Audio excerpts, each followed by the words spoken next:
you ever been so tired that your muscles ache? Like so tired. That's how I'm feeling right now.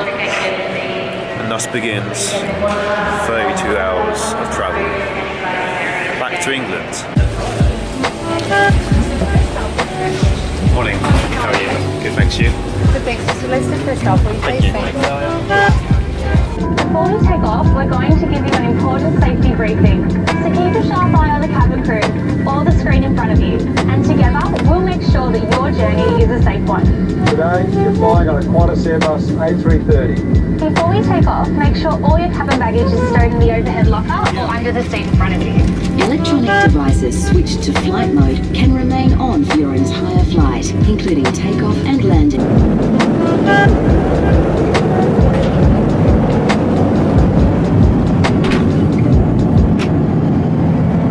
Okay, so I am currently on my way to Sydney,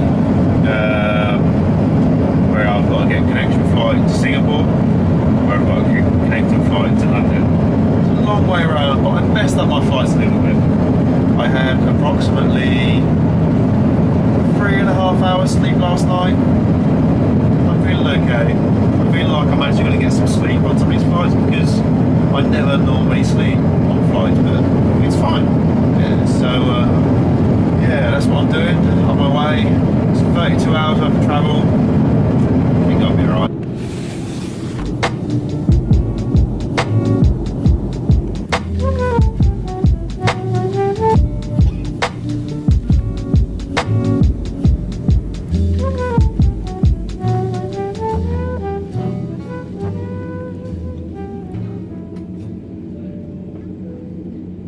That flight had the best staff I've ever had on a flight. They were so friendly and so helpful. I've had a toothache for the last few days and it transpired into like a migraine when I was flying, and they were so friendly and they were just all chatting to me and stuff like that. So yeah, international transfer done. Now I've got to find somewhere to buy some painkillers. We've got some long flights coming up and I wouldn't have survived on that last flight if I didn't have painkillers. So yeah, I was like properly sprawling about. I was in so much pain. But yeah, find somewhere hopefully to find some painkillers for my flights. I feel fine now. It's when we started coming down I was fine. It's when we was up cruising altitude it was just so painful.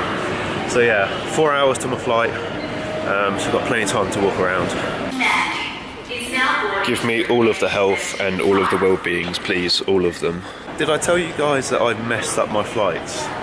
You're probably wondering why I'm flying to Sydney to fly back to England. But when I was booking my flights to Perth, I booked Sydney to Perth. And when I booked my flights to London, I forgot to change the Sydney part. So I booked it from Sydney to London. And I was entering my details. It's like, problem here, big problem. So I rang up the company, British Airways. I was like, I kind of messed my flights up. And they're like, okay, you can either get you on a Singapore Airlines flight to Singapore and then get on your original flight there, but it'll cost you more because there's no economy seats left. So I was like, I'm not paying that. I'm not paying that much more. And I was like, what else can you do? And they were like, okay, well, we can stick you on a flight to Sydney to get on your original flight. It's only going to cost you like $14. It's like, that'll do.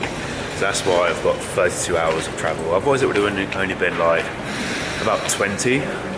So yeah, all this extra running about, extra distance just because I messed up the flights, but it didn't work out too bad really. It was only $14 extra. Boarding the plane now, 8-hour flight to Singapore.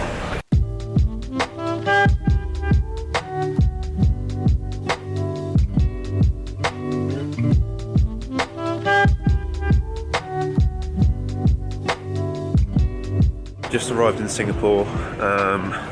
Very short stopover, it's only like an hour or two, not even that long.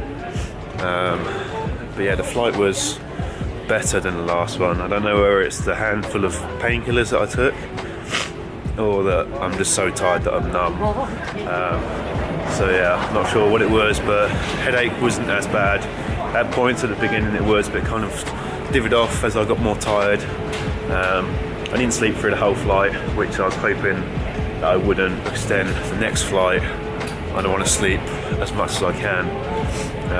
So yeah, next flight's a 14-hour flight. So this, like the last 2 flights, are child's play compared to the next one, because it's just it's the longest flight I've ever done, 14 hours. So yeah, it's a long flight. So yeah, we'll see how we get on with that. It's going to take time just to walk around, just get blood flowing. Yeah, because 14 hours sitting down is going to be pretty difficult.